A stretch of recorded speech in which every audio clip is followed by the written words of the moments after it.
Good evening, folks. I've now turned on the microphone, so you should be able to hear me. Um, I apologize for that. Somehow we managed to turn off the sound every week in one way or another. And so, welcome. I see we have one visitor so far coming on, and please say hello on the chat so that I can see that the chat function is working. Um, I've None of my regulars are here in the room with me today, so it will all be on chat that we'll discuss things, and I'm happy to talk to you about anything that you might uh, be interested in about Dr. Jung's work over his long career. I have prepared a short program, and anyway, is that John? Word made flesh. good, good to see you. So you're here in spirit, at least. um, and I guess it pays to uh, offer access to the nice dinner at Sammy's Pizza Restaurant, but that will be soon. Anyway, I have about 2.5 more weeks to go in my non-weight bearing situation, and then I can go out and drive again and get to the pizza restaurant. Um, in Since we hadn't talked about the topic for tonight, I decided to talk about materials that are constellated in the unconscious through ecclesiastical Christianity. Now, this is part of a lecture which is only in loosely typewritten notes. However, I've retyped certain parts of it, but you can see what it looks like.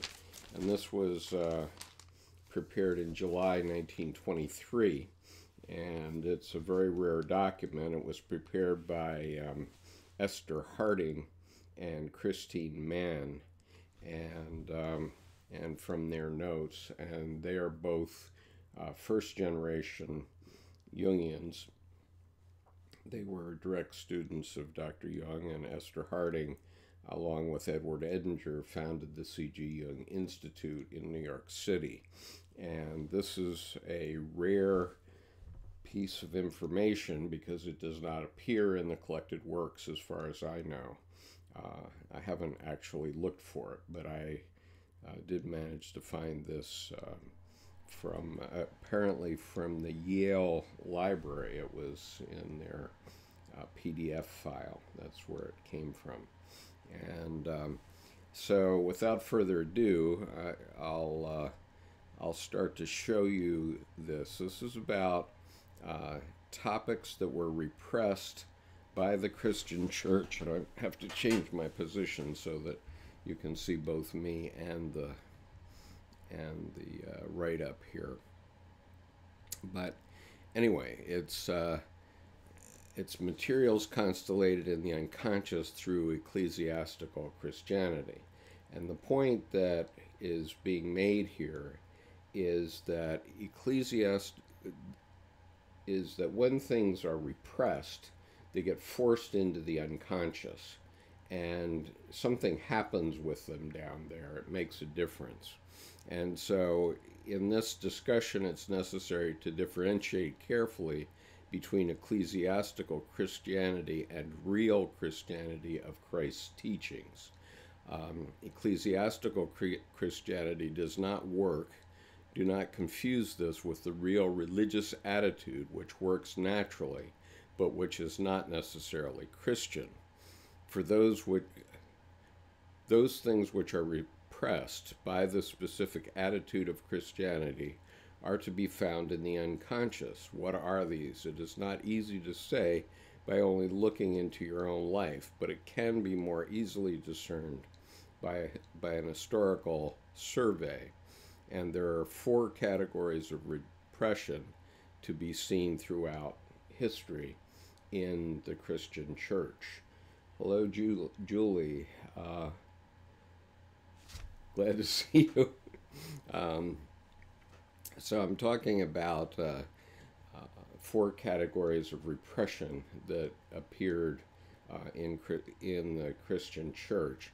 And when Dr. Jung says that ecclesiastical Christianity doesn't work, what he means is that a true religion, as the religion that developed around Christ and his spirit, beginning in the 1st century, that is a natural religion. It's coming up through the psyche and through the collective psyche of many. And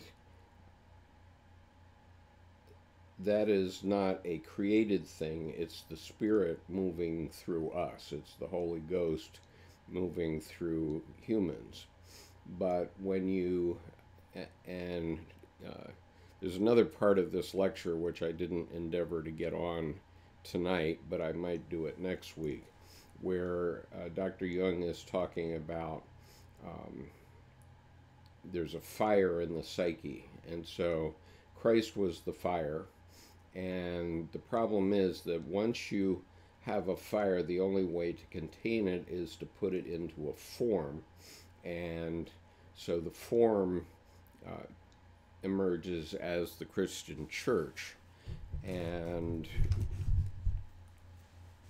the problem with the Christian church is that it starts snipping away bits that it doesn't like of what's coming through from the psyche. Just try to get more in the middle of this picture. Okay, and so the 4 categories of repression that they were talking about, the first was the exclusion of nature, which is the world, the earth, and flesh. And you can compare St. Augustine, who said that people admired nature and forgot their own souls. And this attitude in the church led to a neglect of nature. We're still suffering from that today, actually, because we still, at least half of our body politic is prepared to ignore what's going on in our environment today. And that has its origins in the very foundations of the Christian church. And it's the overcoming of the world of carnal wishes was and is a tremendous reality. I have the Dockstader Girls book. Did I get?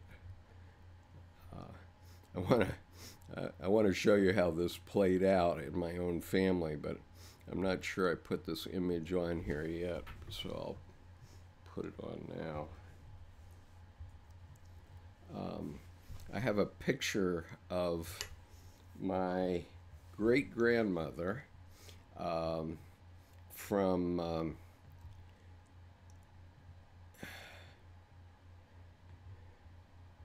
my great-grandmother from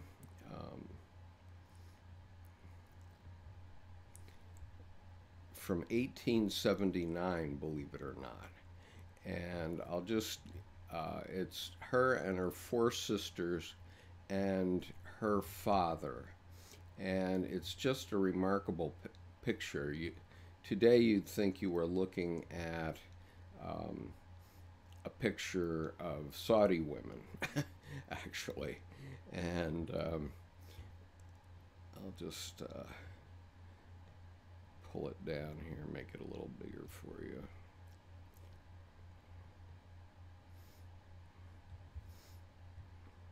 Okay, so here they are, and as you can see, these are very tough farm women in upstate New York.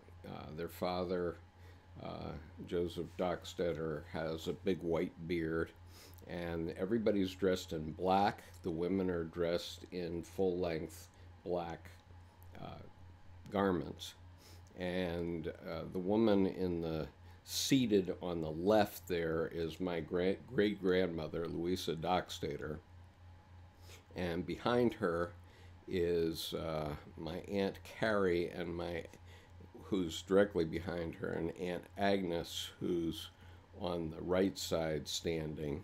And both of those ladies I knew in my lifetime.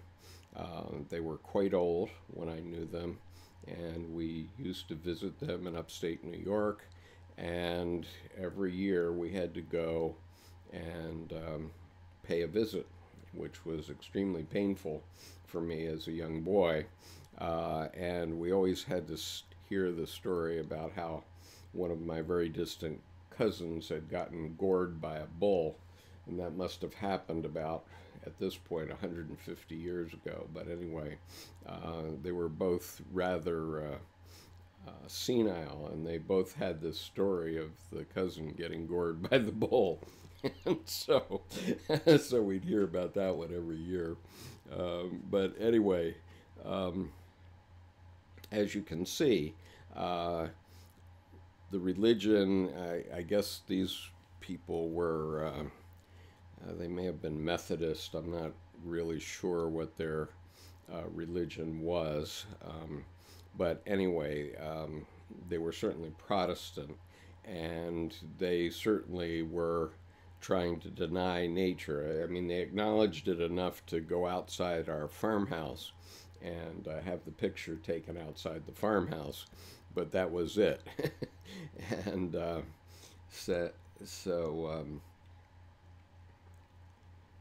anyway, one of the stories I heard recently was that one elderly man who was from this generation never saw his wife naked in his whole married life. So that's how severe they were in denying their nature and their animal side, which Dr. Jung was very emphatic about, the animal side being relevant. But anyway, so that's my family history. I'll take that off the screen now so we can move on. But anyway, the second item is the exclusion of the animal world. And I don't know if you remember the movie Chocolat, but in the movie Chocolat, there's a scene where the young parish priest has to break it to the elderly man that his little dog is not going to go to heaven because his dog doesn't have an immortal soul. And so that is an example of that. And in the Gospels, there is no appreciation of the animal as a living being equivalent to the Hindu attitude. For example, the holy cows of the Hindus. Now, so happens that I've done a lot of travel in India, and I've been there actually 44 times since 1994. And so I did learn something about holy cows and the reason they're holy. And the reason is that about 2,000 years ago, the people that lived at that time were having trouble keeping cows alive because people kept slaughtering them for beef. And as a result, they didn't have milk for their children. So that's when the priests got together and told the people that the cows were holy and they had to be left alone.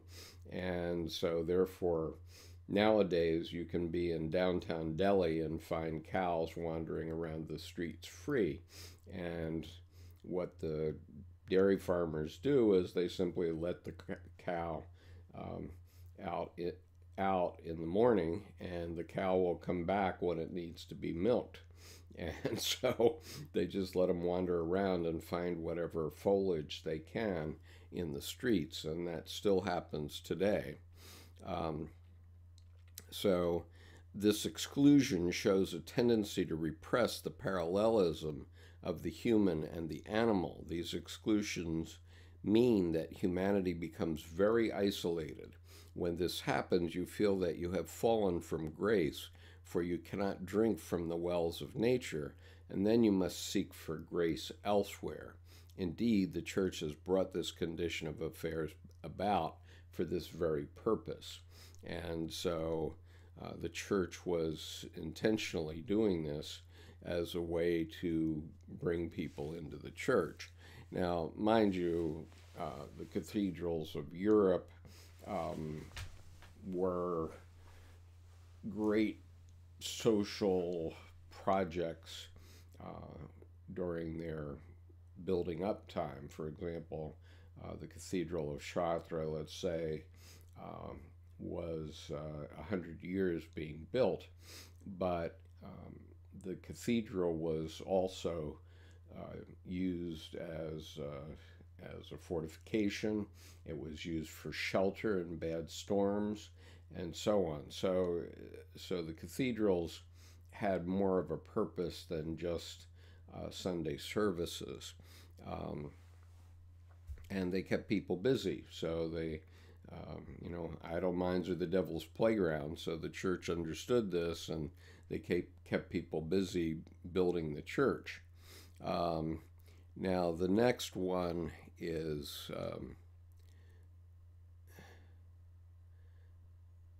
the exclusion of the inferior man, the weak and incapable one in us. Now everybody has a conscious and an unconscious, and inasmuch as the old Adam was repressed by the church, sexuality was also repressed, except for the purposes of propagation, to produce as many children as possible, to make as many souls as possible for God's flock was meritorious. In South America, the church bell rang to remind men to heed the need for propagation, believe it or not. That's a new one on me. Anyway,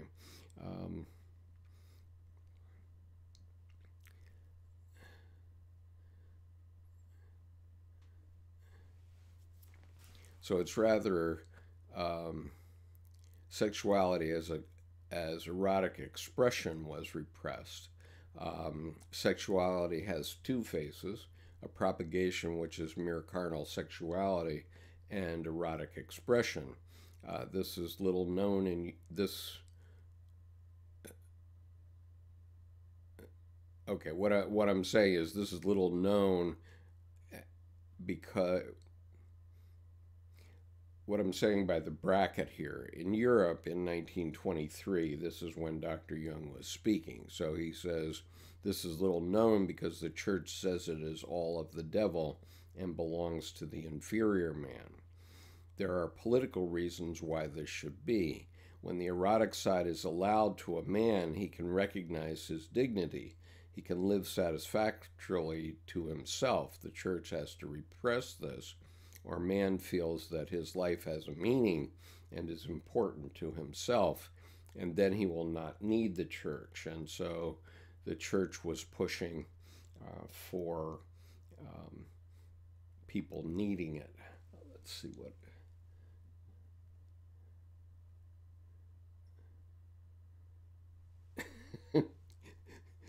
So, John, ding, ding, ding. Did you want to say something? It seems we're cooking up things here. I'm sure this is apocryphal to many, and maybe downright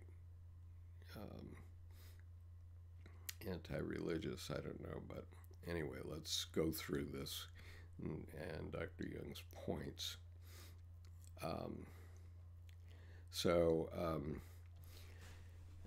The next thing is repression of creative fantasy, or its freedom. Creative fantasy is allowed for propagation and for church windows, but where it is free, it is forbidden. That is, where it does not follow the traditional form. Wherever a person feels a brother or a sister of the gods, he is self-sufficient. And so one of the fundamental teachings of Dr. Jung is that when you're doing creative things, you feel like a god. I mean, you can feel the divine working through you. And I've certainly had that experience in many times, many occasions, not only in writing, but also in painting, and even in doing some of these videos from time to time.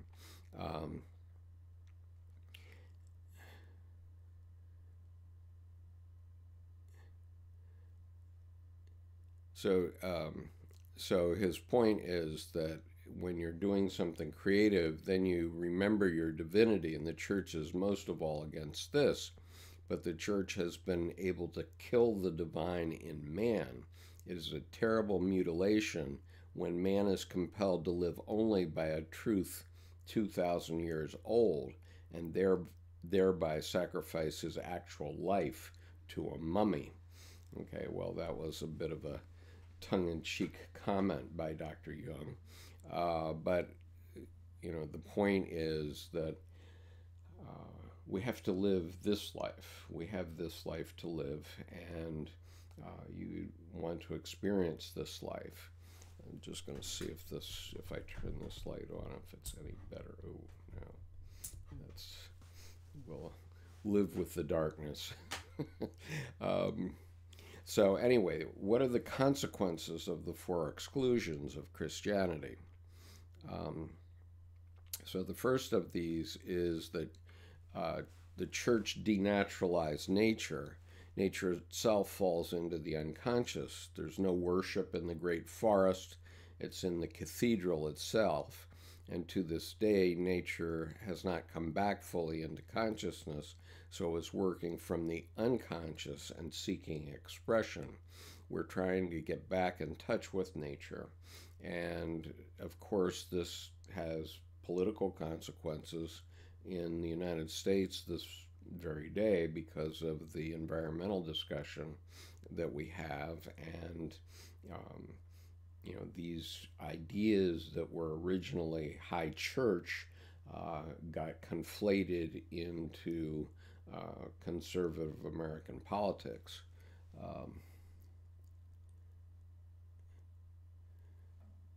So John says, I recall Jung saying you can't blame the church for human failings. Well, fair enough. I mean, we humans have to gain our consciousness, and by doing this broadcast is a part of my purpose in bringing a wake-up call. And the only thing I would say about the church is that it created the channels through which the human psyche operated for a very long time, probably 1,800 years. And then gradually these repressions were overrun by the water of life, and people started to jump those channels. And so we aren't so different from the men and women who lived 2,000 years ago. And Dr. Jung's point is that the psyche, which is in your unconscious, is always trying to break through and reach expression.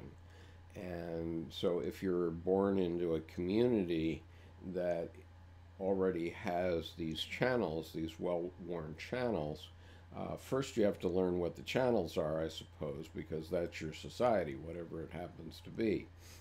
Mine happened to be, I was brought up in a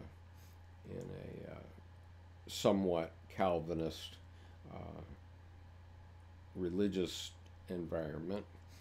But then when I was 15 years old, I went to Japan, and I lived 1 mile from the great Buddha of Kamakura. And I lived there for 3 years. I visited the Buddha statue there for 3 years. And while it didn't particularly affect me at that time, it certainly did later on in my life. And that experience allowed me to jump the channels that were already created in my mind. I mean, obviously those channels are still there in some sense, but anyway, we're trying to get back in touch with nature. Now, animals, let's put this put these two up. Animals, we appreciate them much more today and treat them more decently. Over the 20th century, we began to think of a few animals as our brothers, and we started to have pets and that sort of thing. And also in the 19th century, we started to exploit primitives less, but obviously in some parts of the world we still have slavery. Some people say there's still 30 million slaves in the world, and I've certainly seen that in some parts of the world where I've been, particularly in the Middle East.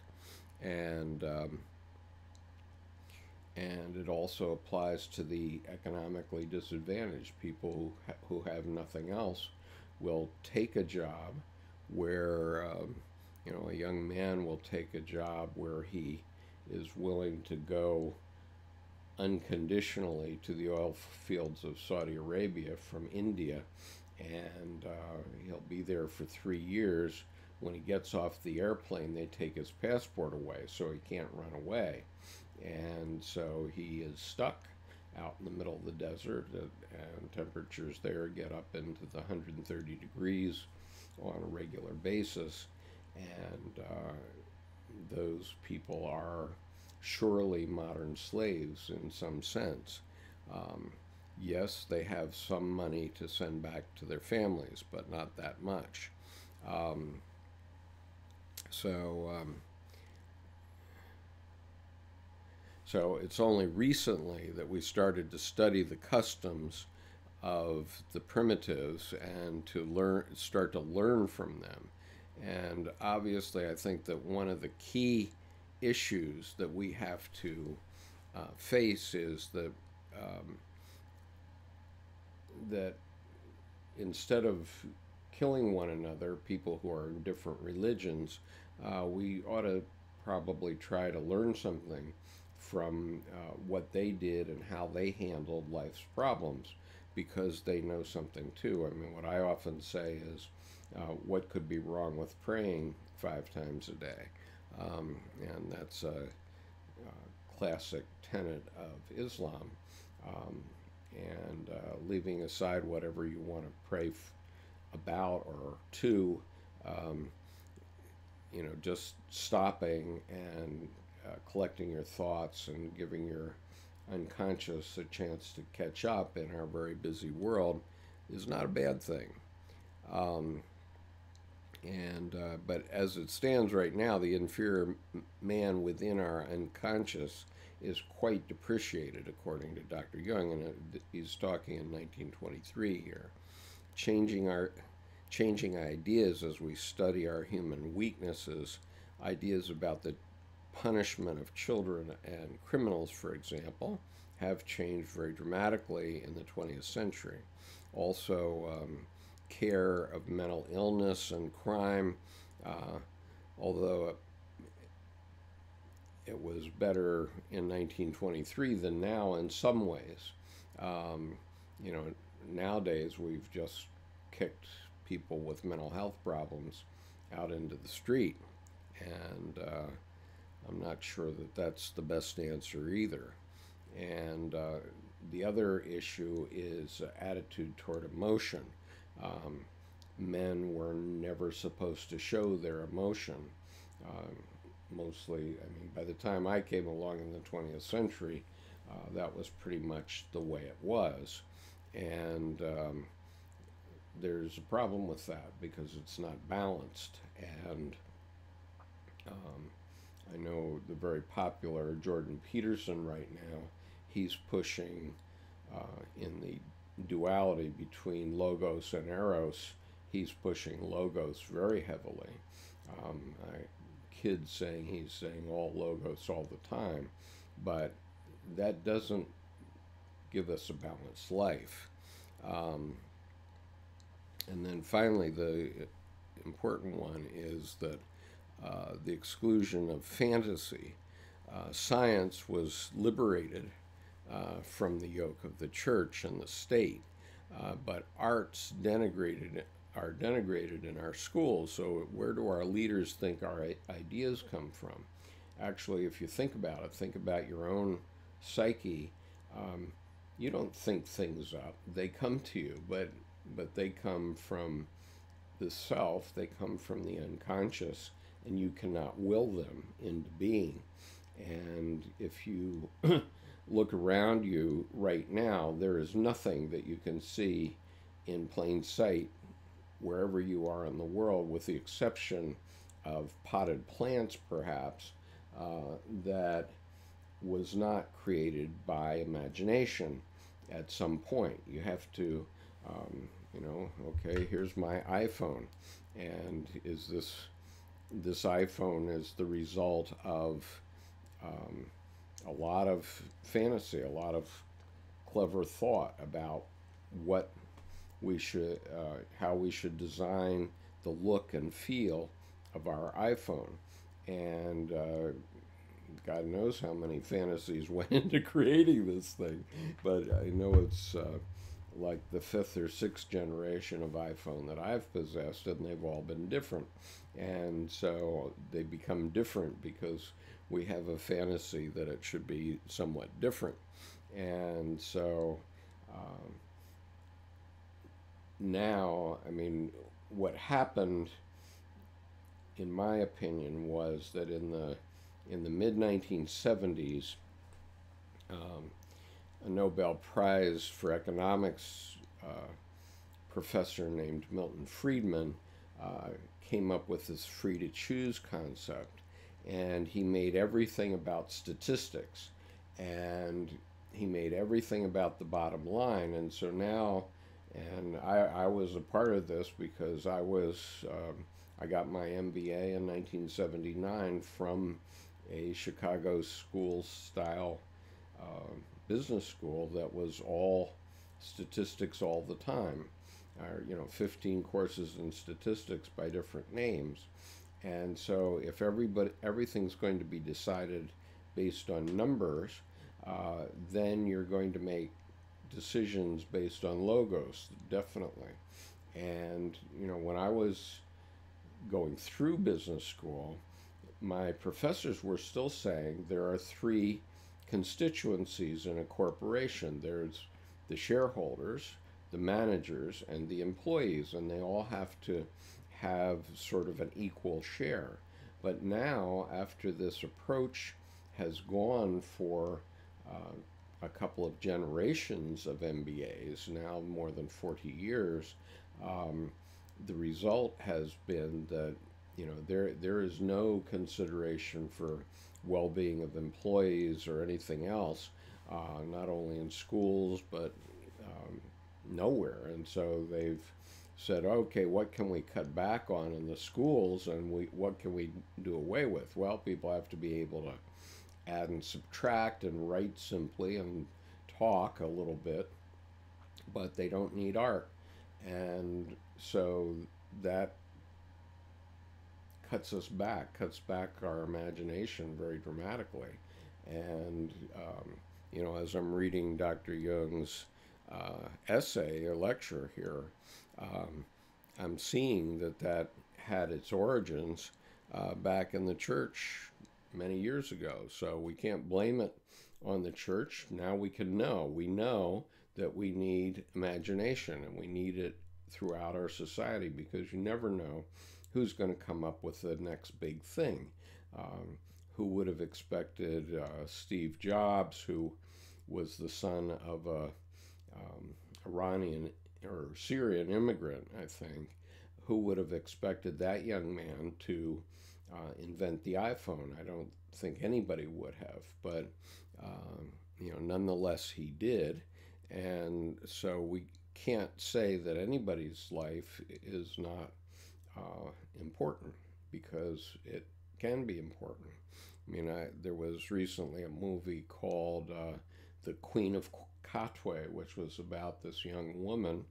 It's a true story, who lived in the slums of Uganda, and she, in a couple of years, managed to become a national chess champion and become a hero for many young people in Uganda. And so nobody would have predicted that she would have been able to do that. But her story is quite moving, and it's very powerful, is very useful for the youth of Uganda to grow up to. Now, how do things excluded by Christianity live in the unconscious? Okay, so first is the exclusion of nature. So what happens is that we have the urge to go out and conquer mountains, for example, because the mountains have a certain magical significance to us.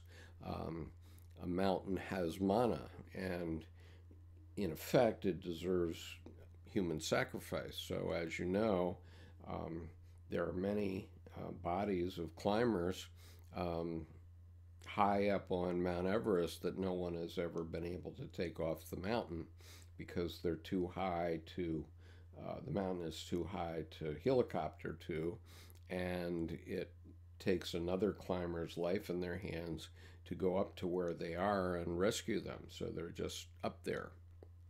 And but people go there seeking grace by risking one's life up there. And so he says, again, talking in 1923 now, in Switzerland, the mountains are replacing the church as the object which calls forth a non-personal spirit and devotion. The mountaintops are particular churches which call forth emotions which the climbers cannot understand, but which may be particularly transforming for individuals. And the nature of gods, the risk of individuation is that in the Jungian practice of individuation, everyone has their own God in the form of the self, the God image. And that obviously can cause certain clashes and dislocations in the physical world as well. And then also is the nature of our own body. We are put through a process. We go into a tunnel. We do not know what happens to us, but when we come out at the other end, everything is different. And so what I'm thinking of is bulimia, which is a 20th and 21st century illness, for example, where we're seeking, the women who have this illness are seeking some sort of perfection, and the result can be their death. And so, that's obviously not very good. Now, in the exclusion of the animal world, we have, obviously we have pets on the good side. A lot of us have had pets or have them and are very happy with them because they give us a contact with the animal world. But we also have herd and mob instincts. Dr. Jung said that if you put 100 virtuous men in a room, you have one blockhead. And the reason is that large organizations have low morality. They end up assuming the morality of the lowest common denominator. He quote, "A great organization is an animal that wants to destroy, and two such animals will fight. To form such an organization makes a prehistoric beast that no one can stop." I guess I can change the spelling of that word right now. there. Getting away from the respect for brother animal begets in us the animal. A man is only when he is accompanied by a brother animal. He is only individual in relationship to other individuals. And so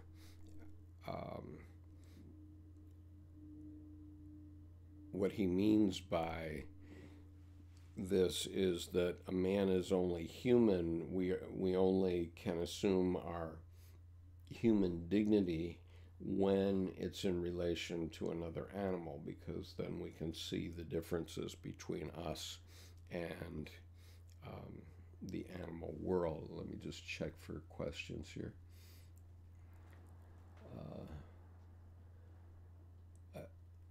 Word Made Flesh says, I agree that the world is purposeful, and if you got here, it's for a reason. Yes, I think so. And what Dr. Jung wanted you to do is figure out what that reason is. And that process is a very painful one. It's a suffering one. It's basically the story of Answer to Job, which is contest, defeat, lamentation, and rebirth. And basically it says that you have to get out there and try something, okay? And it isn't in education, and it isn't in teachers. It's actually getting out there and doing something and finding out what works and what does not work. And what works doesn't teach you anything. But when you have a defeat, then you know what doesn't work, and that forces you back on yourself. You certainly lament about that, and then you can step forward and change yourself and your style so that you can be a better person and maybe do something that's more like what you were intended to do in the first place. And the most popular video on this channel is my story about Jascha Heifetz, where Jascha Heifetz told one of his students that he didn't have the fire, and the student went away dejected and came back as a successful businessman. And the successful businessman was upset with Heifetz, and Heifetz says, well, I was right, because if you had the fire, you would have paid no attention to me. So, it's like people on the show The Voice. If they fail, but they have the fire, maybe we'll see them again next season. That does happen. But, most of us can't play the guitar or sing that well. And so that program is giving a lot of people the chance to see if we can be a rock star or a singer. And when most people are defeated, that puts them back to finding out what their real purpose is in life. So anyway, so then repression of the inferior man, the primitive man in us is seeking nature, as for instance, in camping and sport. And, I think that that's true. And what I am concerned about is that we put, especially with sport, after, let's say, we finish high school, or at the most college for most of us, with the very small exception of people that go into professional sports, most of us have to give up our sport, or we have to convert it into something like going to the gym, which I still do regularly, just to keep my health strong. But when you go to a professional football game, for example, or a professional basketball or hockey game, you're not having an authentic experience. The only people that are having an authentic experience are the people that are on the court or on the field. The rest of us are just spectators. We're watching their lives instead of living our own. And so there's a place for that. Obviously, we need diversion and entertainment, especially in our complicated world. We need a way to get away from it all. And so watching athletics is one way to do it, and maybe it's a way by cheering and so on you get some of these natural yayas out, but it's not an authentic life, and so it's not finding the purpose for your life. Now, the next one is repression of creative fantasy. We do not believe in its absolute validity. We do not believe that the creative fantasy will create the true thing. When the creative fantasy is not acknowledged, it lives in the unconscious where it works out that archetype which we need. It produces a new symbol. And so I think Dr. Jung's point is that something is coming through each one of us from the self. And once constellated, these things come through all the way. I mean, archetypes, once they begin to play, they don't stop. Once you hit that record on the jukebox, it's going to play all the way through, no matter what. And so when you get to the self, which often takes until the second half of life, and you start individuating, and you're dealing, you're doing that when you're dealing with the opposites and recognizing that they're opposites and recognizing that there are in you things that you don't like in other people. And you have to recognize first that that's a part of you. And once you do that, then you can grow up and take responsibility for yourself and your ego both. And so, as I look at our political scene, there are many things that I don't appreciate about our current president, but in many ways I have to acknowledge that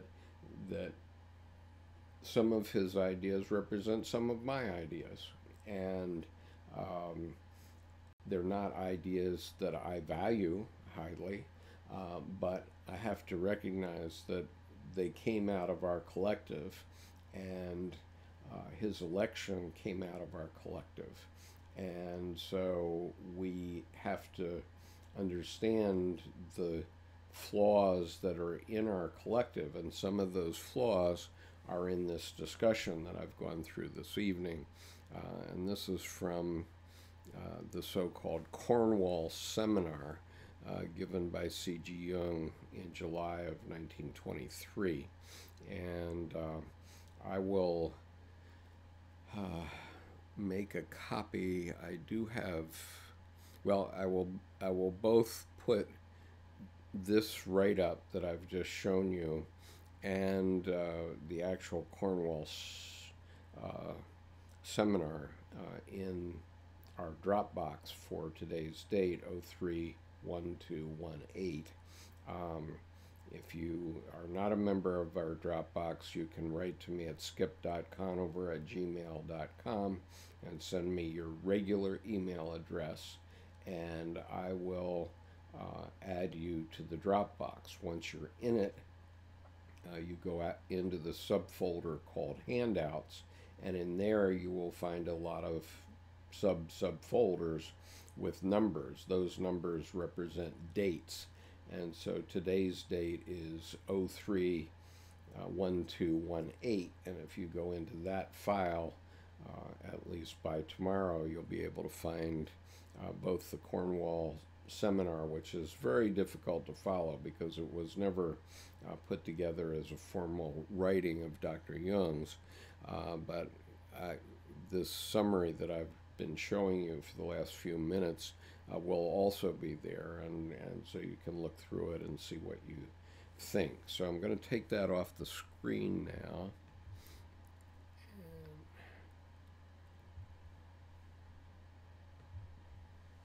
back into the middle of the picture. And so now I'll be happy to take your comments and questions. And Word Made Flesh says, do you have this seminar in a book? No, I have it in a PDF file. And so you can get it by joining our Dropbox, and you can download it. Or if you don't wish to join our Dropbox, you can send me an email to skip.conover@gmail.com, and I think this is a small enough file so that I can email it back to you. Clark Nichols, the flaws in the election, I think, came from Democrats repressing things and people feeling Trump was real. At the time, the impetus was on realness, and Hillary didn't accept that challenge. Well, Clark, I don't think anybody was very conscious of that. Certainly I was not at the time. And I think pretty definitely that both Republicans and Democrats have been guilty of repressing things for a very long time. You may come to know about some of the ways I've been dealing with that in my own life. Over the next few months, I've been keeping it confidential for quite some time now, but at some time it will be the appropriate moment to talk about that. But this is not that time, and so I'm not going to do it. But what I would say is that our powers that be, our politicians, have been repressing quite a lot about American life for a very long time.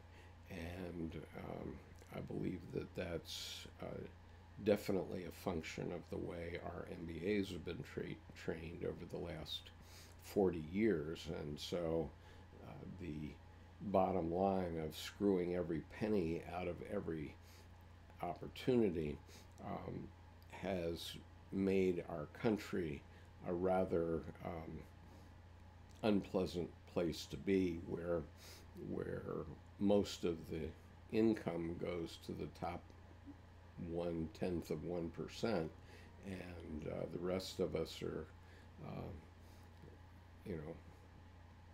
the hindmost. And so I don't know. Anyway, Grace says, dang, Skip dangling a little carrot out. Yeah. I can't talk about that one. I'm not going to do it yet. And but anyway, I'm working up to bringing it out, and then everyone will know, and it won't be just you, everyone. It will be everyone. But anyway, analysis should release an experience that rips us or falls upon us from above, an experience that has substance and body, such as those things which occurred to the ancients, from Edward Edinger's talk. That's definitely true, and that's what I did not understand about Jungian analysis. I mean, I came to Dr. Jung's work through writing and through the arts and through personal experiences, and seeing the application of archetypal features in successful art. That if you don't understand archetypes, you're not going to be a successful artist. And so we have a public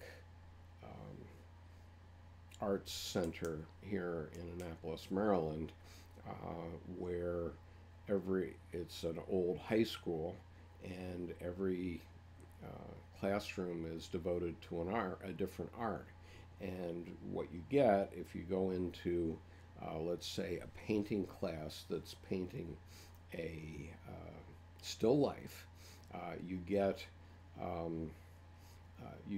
little old ladies that are trying to turn themselves into a camera, and they haven't understood what art is about, because maybe that was one of the roles of artists more than 200 years ago, but we have cameras for that today, and it's now fairly well recognized among artists that the purpose of art is to express something out of the unconscious, and that's the way Dr. Jung always took it.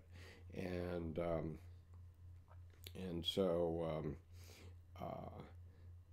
that's how he did his research. When he talks about ion researches into the phenomenology of the self, what he's talking about is taking all the writing and all the art that came out of the Western world from the year zero up until he died, and analyzing it from a psychological point of view. That's what he did. And it was very scientific in that he was also operating in his clinic. And so he was doing a lot of analyses. He claims to have interpreted 80,000 dreams, and in those dreams he found many of the images that appear in the great works of Western art. And so he started to see these connections, and then he started to realize that these connections go across the world, and that really all human beings at the depth of the self, are pretty much the same, and the same sorts of things are happening.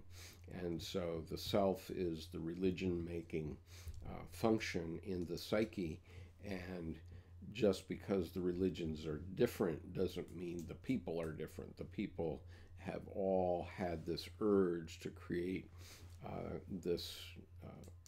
these religions and to recognize a God image. Now, Dr. Jung was always very careful to say this is not the metaphysical God, because he was trying to stay out of trouble with theologians. But he also said, oh, by the way, we can't tell the difference between the metaphysical God and the God image in the self. So he was criticized heavily, still criticized heavily, because he's talking about religion. I've been reading more from Ion the last couple of days and posted a couple more videos, both of his work, paragraphs 80 through 104 of Ion, and the same paragraphs of Dr. Edinger's work. I think Edinger's commentary on paragraphs 99 to 104 will be posted tomorrow morning, but in any case, what he is doing is talking about how the religion-making function works in that book, and he's also talking about his very strong disagreement with the church over the concept of privatio boni and summum bonum, because it's I'll just put these words up here, because his point is that the church didn't want to admit that there was that evil existed. They wanted to say that it was simply a privation of good, and his backhanded example is that's like saying that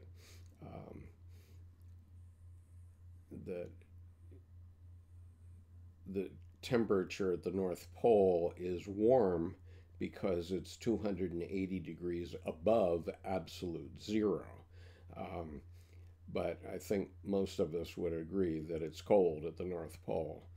And so it's like that. You can, maybe you could say there are degrees, but his point is that by denying absolute evil. We do not recognize evil when we see it. And the result is that we tend to let pass things that we should not have. And in the 20th century, that cost 100 million lives. And so that was his point. And his other point is that God is not 100% good. God has an evil side. And that's the message of Answer to Job, fundamentally, that God has both a good side and an evil side. And Job took his case to the good side of God to get him to lay off. Finally, that was his solution. But certainly, if God were all good, he wouldn't allow 17 children to be killed in that high school a couple weeks back. And so we have to accept that the right hand giveth and the left hand taketh away, or something like that, in terms of our metaphysical God as well as in our God image. Have I looked at Lenora Carrington's art? The name is somewhat familiar. I can't say that I have. I wouldn't be able to consciously conjure it. But now that you've mentioned it, I'll probably take a look at it. So thank you for mentioning it, Leonora. What would I be seeing in her art? Clark, what is your point about her art for the benefit of others that are on this call right now? And we currently have 8 people in this session listening to this. And in past weeks, the last 2 weeks, we've had 39 people total come on during the live session, and we've had several hundred watch the session on video. And so what we're talking about does get out there into the collective unconscious. But Clark, can you tell me something about Leonora's art? And Gray Yates says, my theology teacher friend tried to argue today that evil is from without. Well, I mean, does that mean without God, that all good comes from God, all bad comes from man? If we don't understand that evil is a great power, then we have a problem, because we were talking about herd mentality earlier in this discussion, and once a psychic epidemic gets flowing, we have a very serious problem. And that's what happened in Nazi Germany. That's what happened in the early Soviet Union. And once those things get power and control, they are unstoppable until all the crockery is broken. And that's what happened in both Germany and the Soviet Union. And the people who were reasonable professors and that sort of thing, or wanted to reason things out, they didn't speak up. And so the psychic epidemic took out their countries. And we need to be very conscious of that. We're at risk in this country right now because all of our institutions have been under assault for the last year. And that's truly frightening if you go back and look at the history of the Third Reich. And there's an excellent biography of Adolf Hitler by John Toland, which I highly recommend. And I assume, and I have right here in the basket of my little my little scooter, I have Dr. Peterson's book, Maps of Meaning. I haven't yet read it, but I'm interested in reading it because he did some serious research into how tyrannies are created in the world, and they certainly are. And once they get going and gain archetypal power, they can't be stopped until they're destroyed root and branch. That's the problem. Let's see. Leonora Carrington was a wonderful female artist who used her work to examine the female sexuality as well as her interest in alchemy and native mythologies. Well, I'll certainly be interested in that. I will definitely check it out. Word Made Flesh says, I heard someone argue that only man is evil, but like you say, God has a dark side. Isn't that where we get our inconsistency? Well, we certainly get our inconsistency from God and from what is pressing out from the self. I mean, we are not born tabula rasa. The fact there were already 100 million human beings at 500 BC. At the time of Job, there were already 100 million human beings. And the fact that today we're essentially all the same from a Jungian psychology point of view says that there's something, it's something within us, and it's coming out. And you know, the easy archetypes to see are mother and warrior. Once a woman becomes a mother, she is going to be a mother for the rest of her life. There is no stopping it. There's no helping it. You know, obviously there are some exceptions of women that deny their children, but in most cases they do not. And the emotions and motives that motivate a mother exist across all species.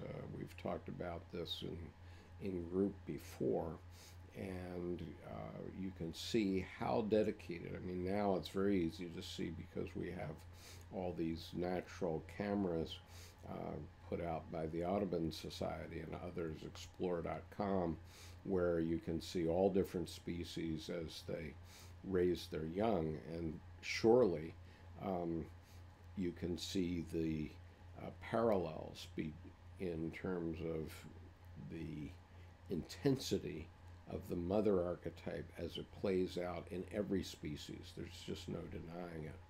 And the one that affects men very much is the warrior archetype, and I can attest to that because I was taken over by the warrior archetype, and it played through me from, let's see, age 20 until this day, because I joined the Marine Corps on March the 7th, 1967, and I served in Vietnam. I served 23 years in the Marine Corps, 20 of it in reserve, but the last thing I did in uniform was break my leg, and so the reason I have this cute little scooter next to me is because after 28 years, the prosthesis that the Navy put into my leg to repair it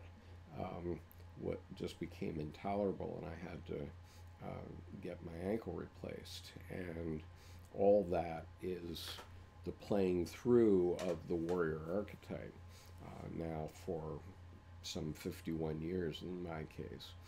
And so, Jewel, I think I've seen Laura's art. Is she the girl who paints what she believes heaven to be?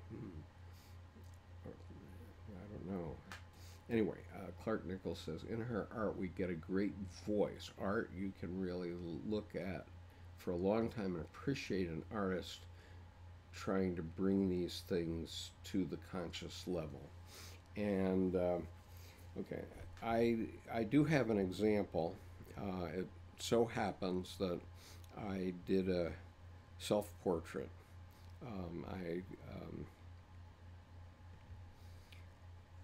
I started to paint when I was 50 years old, and and while I was in Vietnam, I'm just looking for the picture now so that you can all see it. Let's see here.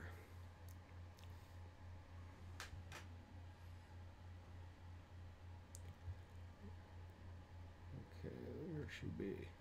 Okay, so I did a self-portrait from, I had two photographs of myself from a Marine Corps operation that I participated in 1970. And one photograph was at the beginning of the operation, and one photograph was taken 3 days later. And I decided, I'm going to get over so I can show you this. I decided to do the after photograph first as a self-portrait. And when I did it, I could not go back to the other one. And this is the portrait, the self-portrait that I did from that photograph. And it has in it, it says, and I can get emotional about it right now because it says in it everything that I have to say about the Vietnam War, absolutely everything. And because I had said everything in this portrait, I could not go back to the other one. And I've never had an urge to paint another self-portrait, actually, since I did this. But, you know, you can see what I have to say about the Vietnam War completely and clearly. I don't have to tell you anything more. I'm not going to tell you anything verbally about it. So because that painting brought into consciousness everything I had to say, there was nothing more to say, is my point.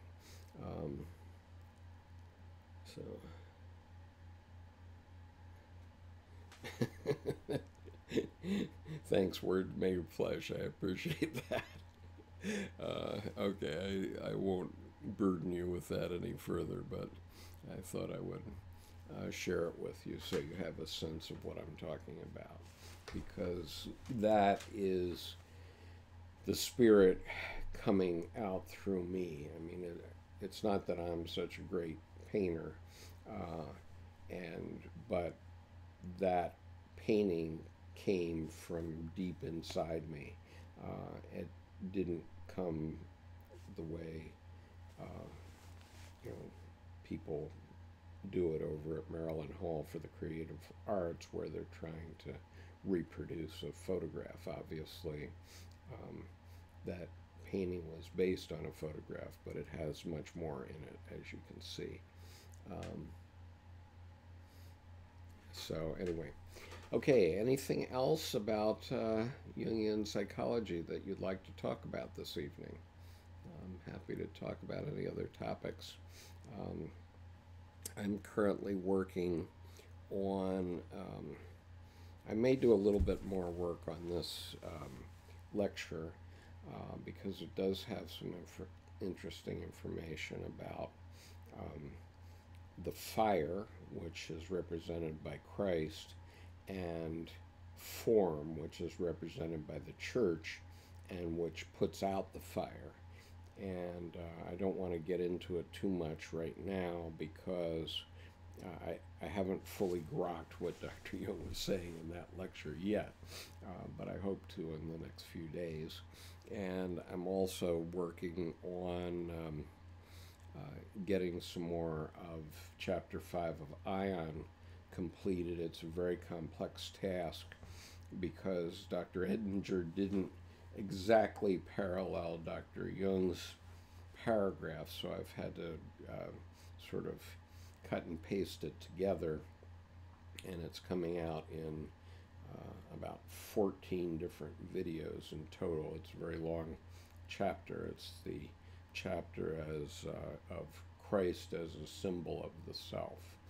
And I had a lot of personal resistance to that chapter, I have to tell you, because I'm saying to myself, my God, this guy's talking about the Son of God, and he's a symbol of the self, and what the heck does that mean? And, you know, now I'm starting to grok it, but it's only by reading the book several times and reading it aloud. And because I have a certain little speech impediment that causes me to stop talking every half sentence or so, I end up having to do a lot of editing of these videos, so I actually listen to them 2 or 3 times, word for word, as I'm creating them in the videos. So I think I'm now getting it and getting what he's driving at. And the whole point of the book is that Dr. Jung is talking about what are the phenomena which occur and have occurred over the last several thousand years, especially the last 2,000 years in Christianity, which represent the self in his psychological way of thinking about it. At the psychological level, this is what the self is what he's saying.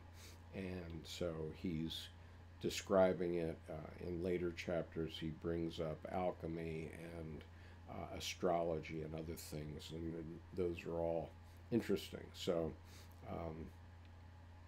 so Clark says, record the videos louder, please. I'm not sure I can do that. Let me I'm just curious. Hold your ears, people. I'm going to raise the value of this. I don't know. Is it, Clark, is this louder now? I mean, I'm getting it up into the yellow, the danger area here, if I have it this high. And so I think it's better if you can control volume on your end. That's just a personal thought. But anyway, that's a test. Does anybody have an opinion? Oh, you think that's better? Huh? Okay. Well, I guess I can start doing these videos up in the -15 to -20 decibel region. That's actually where Audible wants it to be, but I don't want to blow people out also. But if that is better, I will do it there, and I will raise the volume on everything. So that's helpful to know. Thank you for mentioning that. Okay, Julie Westmacott brought up an excellent question. And so, Julie, do you believe that Jung is saying the self is God? No. And the reason I answer in that way is because Dr. Jung considered himself a scientist. And what happened to him is that he had this extremely numinous experience at the Red Book time. And his experience is, unless you know something, in fact, a fair amount about the Red Book, or I'm sorry, about Jungian psychology, I don't necessarily recommend that you start with the Red Book, because the Red Book was Dr. Jung's personal active imaginations interacting with autonomous psychic factors within himself who presented themselves in a specific way that was relevant only to him. And it's, in a sense, you can think of it as a kind of dream. And so you can imagine any dream that you might have had that seemed crazy and you couldn't understand it. Well, in a way, that's the way the Red Book is. And I'm sorry I don't have it right here at my hand because I have it at my dining room table right now. But it's a very fascinating book. And because he was already a practicing psychiatrist and had practiced in the clinic for 15 to 20 years during this Red Book period, he was analyzing his numinous experience with his unconscious, which is what the Red Book is, from a scientific point of view. He was a medical doctor. He was one of the first psychiatrists. And he made himself into a psychologist, but he was first and foremost a medical doctor. And so he knew, and actually he learned during the Red Book period in about 1915, that if he just started to talk about what had happened to him, people would think he had gone off the deep end. And in fact, he did publish a short excerpt of the Red Book in about 1916 called 7 Sermons for the Dead. And that portion is in the part of the Red Book called Scrutinies. But it's rather hard to understand, and if you don't understand it, then you might think he was wacko. And he even says in the Red Book itself that, people would have thought he was wacko. And so he spent the next 40 years, in fact, 45 years, writing and explaining what those experiences were. That was his scientific effort. And actually, there's a very interesting video that's just been published in the last week, which is of Dr. Edward Edinger, which was done in 1994. I don't remember if I have the name of it here, but it's an excellent video, and I urge you to take a look at it because it explains why Dr. Edinger, it's called Edward Edinger, an American Jungian, with the date 1994 in parentheses. So you can search for that on YouTube, and it's very interesting.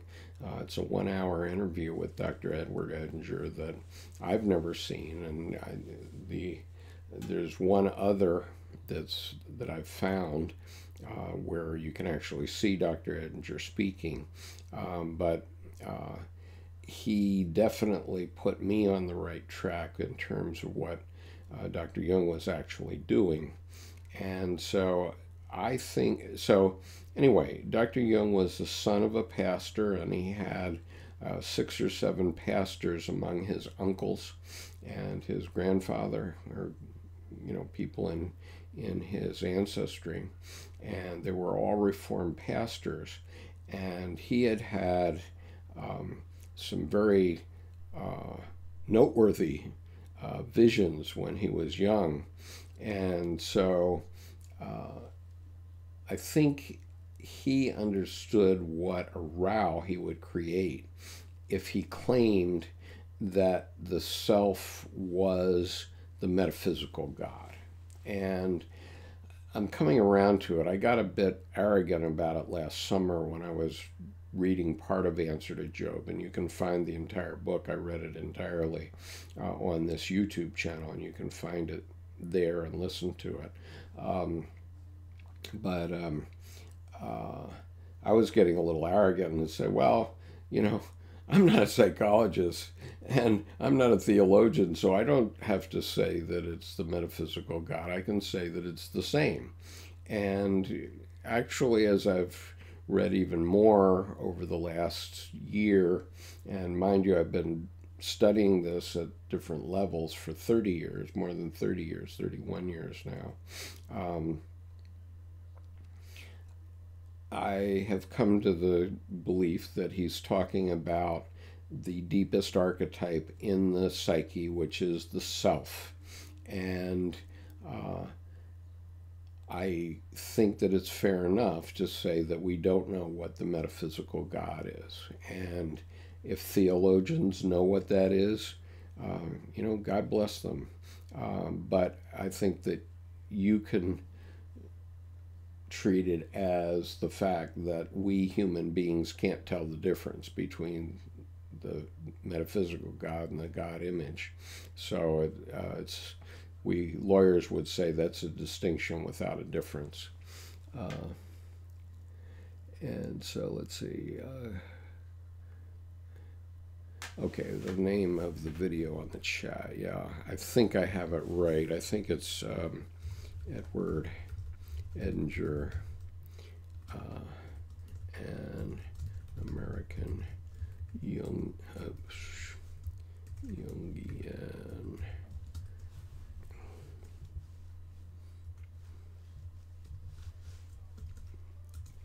Okay, I think that's the name of it. It's either Edinger, an American Jungian, or it's Edward Edinger, an American Jungian.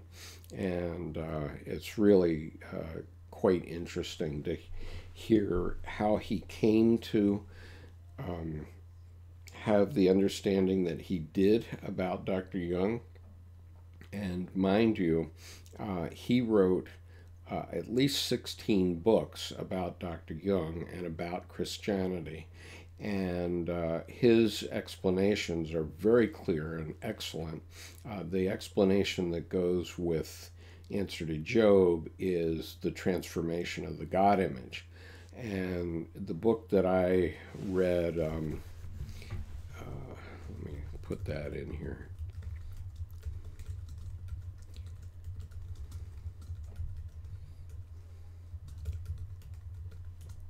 And the book I read last summer is The New God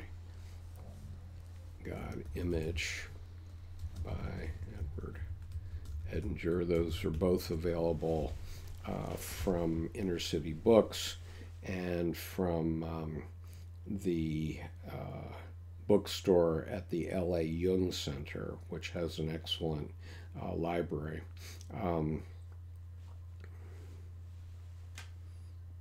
Right. Edinger died before the Red Book came out, and I'm not sure. Let's see. He was born in 1922, I believe, and he died in 98. So in 22, he was lecturing from LA in the mid-1980s when he was like 42 years old. And he had been working with Esther Harding from perhaps the late 40s. When he was a young man, he was working with Esther Harding. And together, he also was a medical doctor psychiatrist. He was a graduate of Yale. And he basically dedicated his life to Dr. Jung's work. And he and Dr. Harding founded the C.G. Jung Institute in New York. I don't know exactly when that happened, but after they did that, and that's one place where you can get Jungian analyst training if that's an interest. After he did that, he moved to LA and spent another 17, 18 years in LA, but I suspect that I'm not sure he ever even would have met Dr. Jung. He may have been a bit too young because Dr. Jung died in 1961. And so I'm not sure he was hooked in at that point.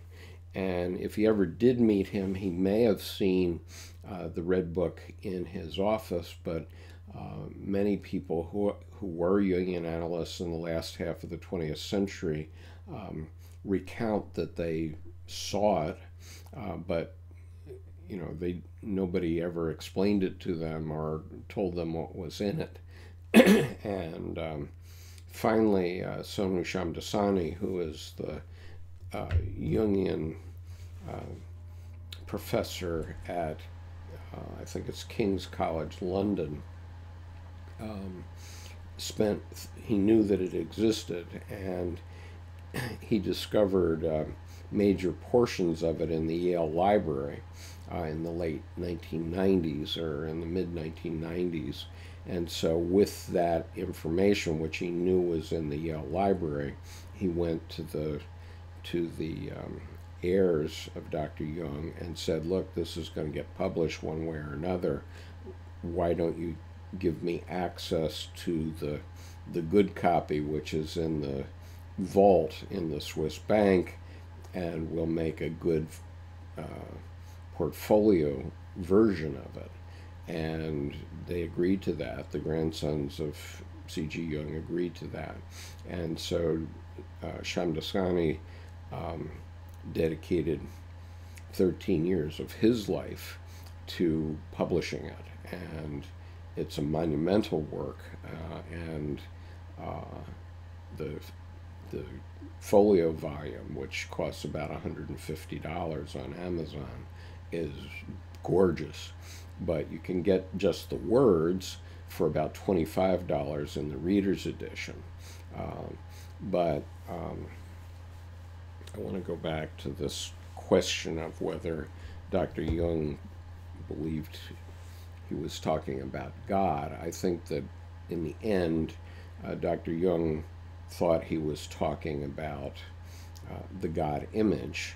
And when I read this book by Dr. Edinger, The New God Image, it was then that I realized that actually it's Jungian analysts and the Jungian Institute, which has actually repressed or suppressed the religious and theological aspects of Dr. Jung's work. I mean, these people are analysts, they're psychotherapists, and they're protecting their rice bowl.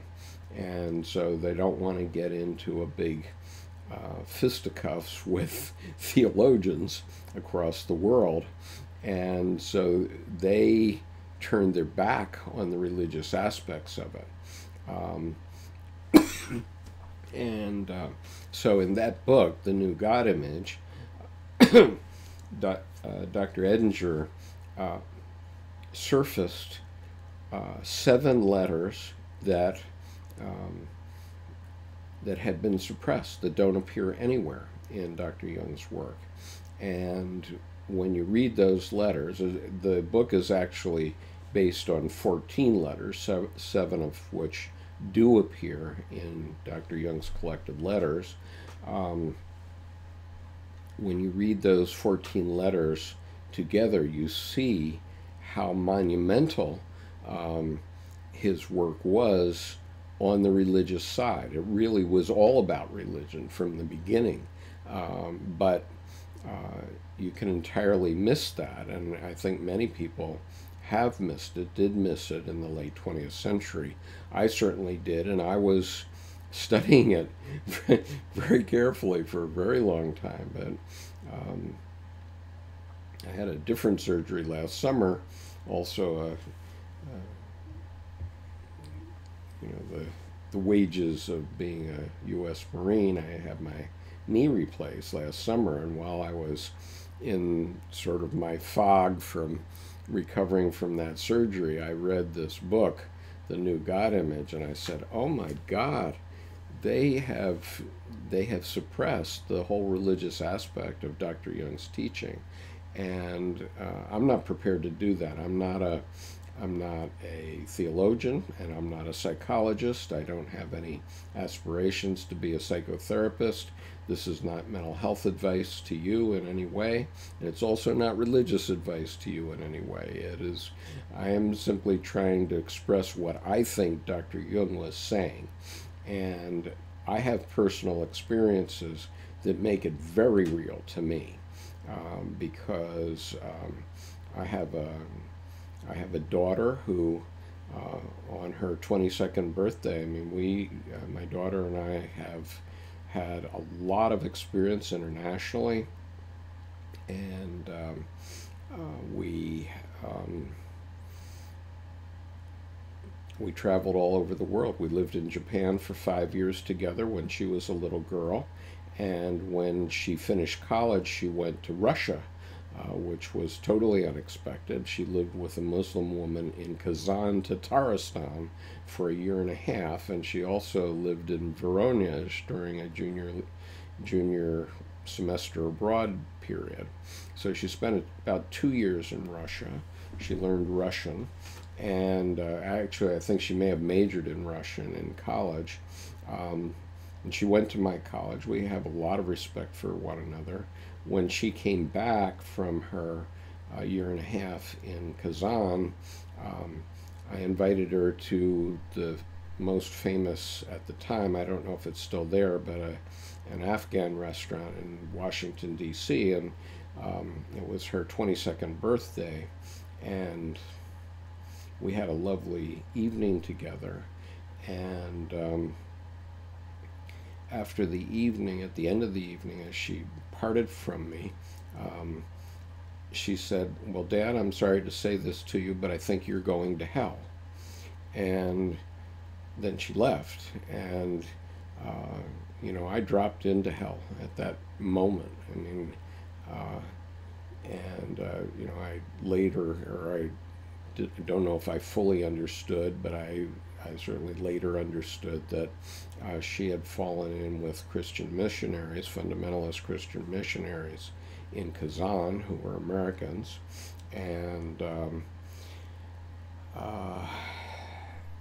I had a psychogenic vision that night, and it's more described in more detail on another video on this channel, but I had the experience of Mephistopheles from Faust plopping down in the seat next to him, to me, while I was driving home, and I cut the Faustian bargain with him, and the bargain I made was that he could have my immortal soul if none of my daughters would ever think that about me again in my lifetime. And so far, so good. I still have good relations with that daughter. I now have very good relations with that daughter. But that experience affected me very deeply for a very long period of time. I mean, who teaches a child to say something like that to a parent? I mean, to me, that's abusive. And I literally went through psychological hell to make sense of what it meant to me and what that vision meant to me. And I finally got my head around it, but it was only by a lot of very, very serious study of Dr. Jung's work. So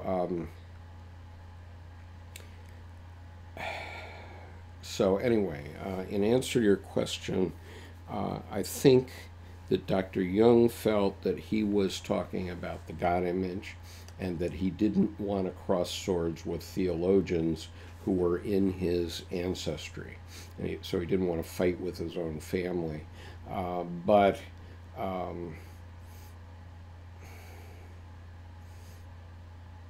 he knew that a lot of his late work, especially Answer to Job and Ion, were creating a lot of consternation among theologians, and obviously they still will. I'm waiting for the fundamentalists to figure out I'm here, and then I'm expecting to get attacked myself. But too bad, because I'm not a psychologist and I'm not a theologian, so I'm going to say what I'm going to say. And honestly, Dr. Jung has helped me through many very difficult psychological experiences. I've never had psychotherapy, but Dr. Jung has helped me through a lot of experiences of many different varieties, and I know it can be helpful to others. And with the Red Book,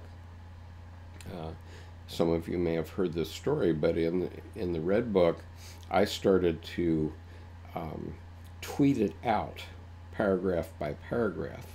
And I was selecting paragraphs that I particularly liked, and usually they had about 5 sentences.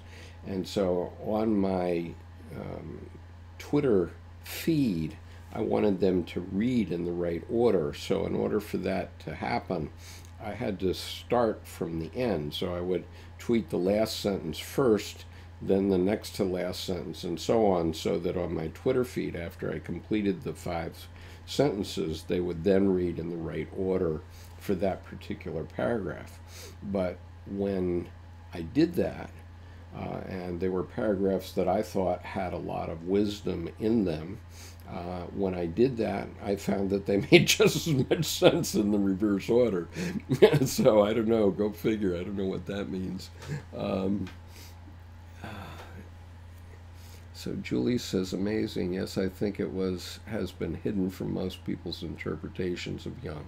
It's been hidden very dramatically, and I've taken several Jungian analysts on. Now, having said that, there is turning over a new leaf, and that's a book that has been published by Chiron Publications called Jung's Red Book for Our Time, Searching for Soul Under Postmodern Conditions, edited by Murray Stein and Thomas Arst. Now, this is the first volume of did that go across? Yeah, okay. That's the first volume of a 3-volume series. This first volume has 18 essays by Jungian analysts, and many of them are profound. I've been reading several into the YouTube channel. So if you look at the Red Book playlist, you'll see them interspersed with readings of the Red Book itself. Because I sort of felt that reading the Red Book uncut was a bit too much for me, and so I wanted to intersperse it with some of the wisdom of these various Jungian analysts. And finally, I'm seeing them come out and say something about what Dr. Jung means to them. And one of them, I have been in email conversation with a few of them because they published their emails in this book. And one of them said he thought he was writing the book or his essay for the Jungian community, not for average people. I guess I'm not an average person, but they definitely have something to say for all of us. And if you look that book up on Amazon, you'll see that the second review of it is mine. The first review is from Lance Owens, who's one of the Jungian analysts who has an essay in the book.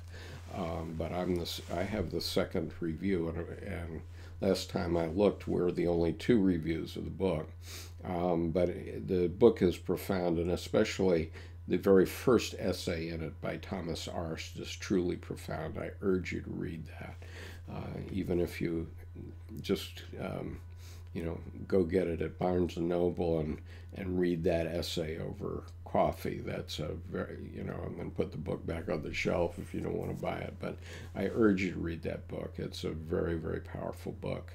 And anyway, let's see. Andrew Samuels, let's see, Word Made Flesh. Andrew Samuels, who spoke of his book, A Critical Dictionary of Jungian Analysis, reckons religion should be kept out of analysis. Well, honestly, I have my reservations about Andrew Samuels and his view of the world. I have one of his books called Political Psychology, and it so happens that I wrote a book called Political Psychology, New Ideas for Activists, and I did not particularly like his book, and the reason I didn't was that it's overwhelmed with psychotherapist gobbledygook, and so for an average person like me, it's not helpful at all on the issue of political psychology. But that's me, and actually, Dr. Edinger said in his lecture, and you can find it here. I'll give you his lecture because I often mention it, so I'm going to mention it again. But in Dr. Edinger's lecture, one of them, I never remember which one, but I transcribed them both. They're available on YouTube as recordings of Dr. Edinger speaking. But in one of them, he says that one of the main purpose of Jungian analysis is to have one of these religious experiences. That's the objective, and that's actually the other quote that you mentioned, where it's where's the quote? Anyway, let me give you the link, and I listened to this lecture and the other one. I'll put them both up here for your benefit. So this is the first one, and then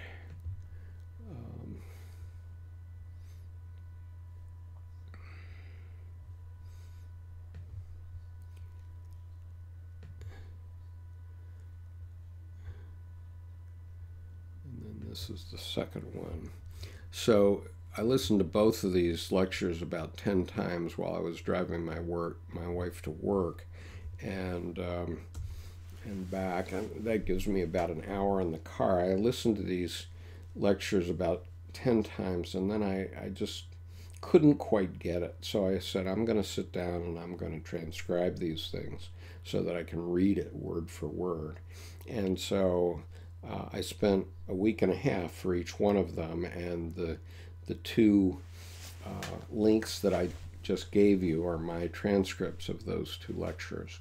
And so in one of those two lectures, Edinger says, the objective of Jungian analysis is to have people have this religious experience. So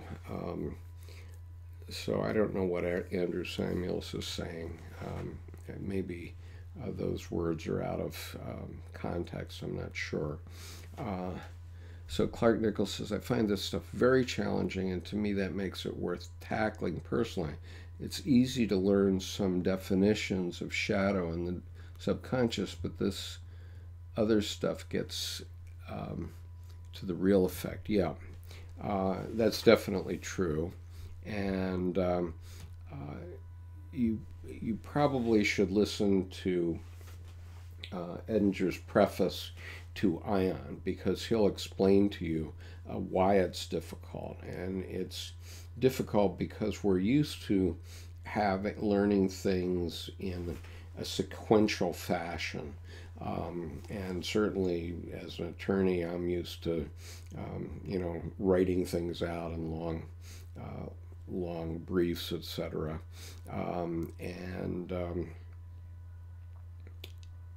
And Dr. Jung writes differently. He writes about psychic facts. And so instead of a logical, straight line discussion, it's complicated. And so when Dr. Jung says, as the title of chapter 5 of Ion, Christ, a symbol of the self, you can say, yeah, but so what does that mean? And you literally have to read his 30 pages. You have to get over your own resistances as somebody who was raised in probably the Judeo-Christian tradition. So you have to get over your own resistances. And you probably have to read those 30 pages many times before you really start to grok what it means and what he's saying. And what he's talking about really in there is the evolution of the human psyche. He's not talking about religion. He's not talking about it from a theological point of view. He's talking about it from a scientific point of view. So what he's saying is everything he says, he's saying as a physician with a physician's responsibility and as a scientist. And so he's saying, these are the things that I have experienced in the consulting room, okay? And these are the things that I have personally witnessed. And his Red Book period was his personal experience with these things at the base level, okay? And so he knew what he was talking about, but it's not that easy to convey. And so anyway, and so yes, it is challenging, and it's a commitment. It is a commitment to understand it. Let's see. Okay, so Julie says, awful Skev, I'm glad you were strong enough to repair the damage. Well, I'm not sure. I think my daughter and I have a truce on this subject. I have not raised it. I have mentioned it to her sisters, and so I suspect that it's gotten back to her, my reaction to it, and so I don't bring it up, and she doesn't bring it up. And as I understand neurosis, neurosis is never cured. We simply mature out of it, and we put it off in a corner, and we don't open that ball of wax. And so that situation with my daughter is like that. And obviously in the United States, in our red state, blue state neurosis that we have going on right now, it's a very severe national neurosis. And it's not going to be cured, but some third thing is going to emerge from it, and we will be better for it. What doesn't kill you makes you stronger. And so as a country, I'm absolutely convinced that we're going to be better for it. And we won't, a decade from now, still be talking about red state, blue state in quite the intensity that we have been up until now, but that's just my perspective. So Grace says, I've never heard a conversation about the Red Book that was not profound. Yeah, it's profound, all right. The reason it was so powerful to me is that I had a very similar experience in 1993, and it was before I was reading a lot of Jung. I had read Clarissa Pinkola Estes' book called Women Who Run with the Wolves, and that together with some other events which I've described on the YouTube channel, I'm not going to repeat here, constellated a psychogenic experience for me that lasted 8 months. And it emerged as a novel, some of which is intensely erotic, and so you're warned about that. I'm not selling my book, but if you're on our Dropbox, you can find an electronic copy of it. But I had that experience. I had it without benefit of a psychotherapist or any knowledge that I should even think about a psychotherapist. And I thought I was just writing a novel and that I was just hooking into the same molten lava that great novelists hook into. And in fact, I guess I was.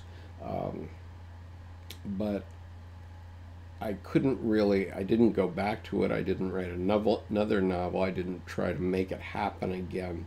And it was only 16 years later, when the Red Book was published, that I realized that I had an experience very similar to Dr. Jung's, not in the details. I mean, I didn't have Philemon or Elijah or Salome come to me. I had a young Japanese woman come to me because the novel's based on the individuation of a Japanese woman from age 15 to age 75, a woman who was sold by her father to pay a debt, and who ultimately, halfway through the process, becomes the first woman prime minister of Japan. And how did that happen? It's a long story, but in any case, that novel came out of an experience very much like the Red Book. And so when the Red Book came out, I said, whoa. and so as many of you probably know, because I've put them on this channel, I very often have experiences, what some people would call religious experiences, experiences like Dr. Edinger describes. And I've never had a total takeover like I had in 1993, but anyway, let's see,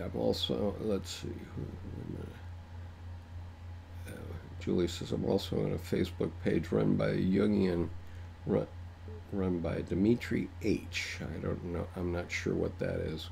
There are now a lot of Facebook pages. I think the best just general Jungian quote page is Carl Jung Depth Psychology, which is run by Louis LaFontaine, and Louis is very committed to Dr. Jung's work. Let's see. Dan says, I think a Facebook page for this channel would be really cool. I actually have a couple of Facebook pages that I put on this, some of these videos. One is called Jung for Laymen, and let's see, I'll put the names up.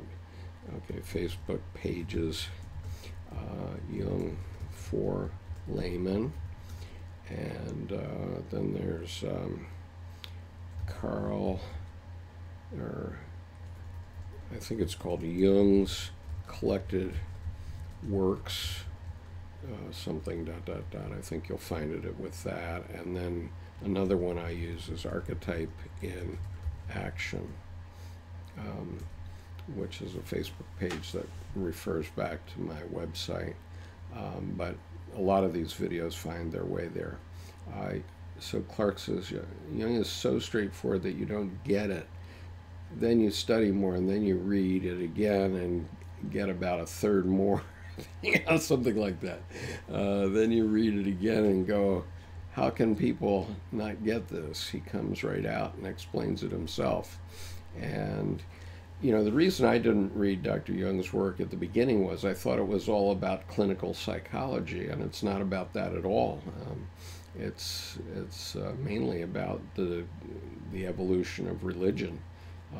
But anyway, It so happens that a byproduct of his research and his experience was that he created a whole profession, psychotherapy. But anyway, just without all of this other work, it doesn't come out as being clear, because you can't believe he's saying this stuff on its face. There's certainly an element of that, and you have to take it with a grain of salt. Let's see. You all have a great night. Very meaningful listen. Discuss these things with you. Good night, Gray. Miles, does Dr. Jung discuss Lucifer as an evil older brother to Jesus Christ? Yes, he certainly does. I just heard someone say this today. Gives yin and yang of good and evil on this planet. Lucifer, psychopath, and Jesus, love. Well, he definitely says it, and he says it in the paragraphs of Ion that I have been reading. I'm not sure I can put my finger on it right now, but it may be possible, because it certainly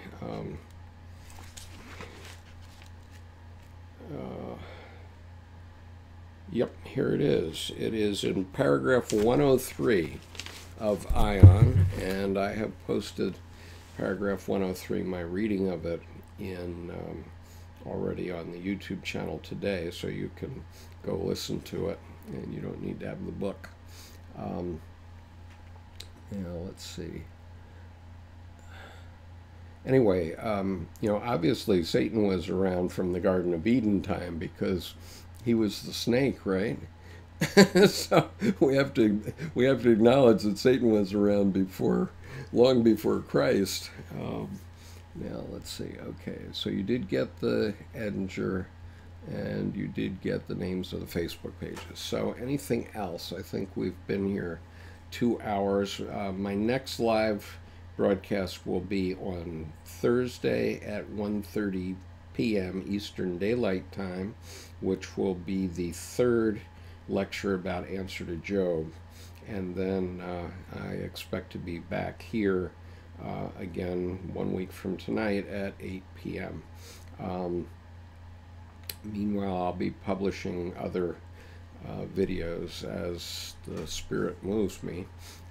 If you have any further questions, now would be the time to ask them. Otherwise, I'm going to call this particular, this is actually the 70th meeting of the Jung Reading Group, which my friends have been pushing me along on since July of 2016, and it's only in the last, I guess this is the third time that we've actually broadcast it live, and it's the first time that I've been alone except for people online, so it's actually encouraging, because I think as I've looked at the results from the previous sessions, as I said, the last 2 weeks, there were 39 people that came on sometime during the session. I'm not sure how long they listened. Obviously, some of you have listened all the way through, and many, many more have been listening to the video. So I will be publishing the video of this session a little later this evening. So, Clark, okay, well, thanks. So I will be around. I'm always available. Since I've got this flat tire for the next 2.5 weeks, I'm just sitting at my computer. So please feel free to contact me with any questions you may have, or any suggestions for how we can improve the overall situation. I'm very thankful for the suggestion of increasing the volume on the recording, and we will do that in the future, and I will make the other recordings louder as I go forward. Miles says, never thought of Lucifer as the son of God. God is therefore a source of all that is good and bad. We can't hold a parent to blame for a psychopath son or daughter. Be careful, Miles, because, if God created the heavens and the earth, then he created everything on them. And, maybe his creatures didn't quite perform the way he expected, but anyway. So anyway, thank you, Julie.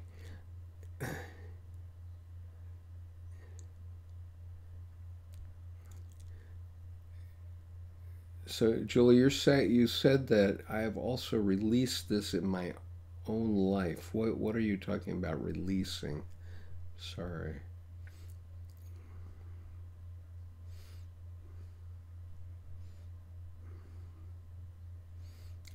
You're talking about the experience of reading Dr. Jung's work.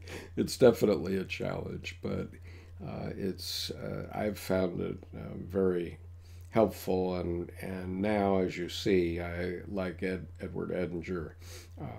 I'm pretty much committing my life to working on Dr. Jung's oeuvre and trying to make it more available to people who might not fully appreciate it, and to give a layman's perception, a few of my experiences, plus my perspective on what it means and what it might mean to us. I've done a lot of thinking about it over especially the last 15 years, and I hope it's helpful to everyone. So good night, and thank you for being here. It kept me going on it. Take care now. I'll see you next week or Thursday afternoon. And we are on Eastern Daylight Time now, so we've changed our clocks 1 hour forward.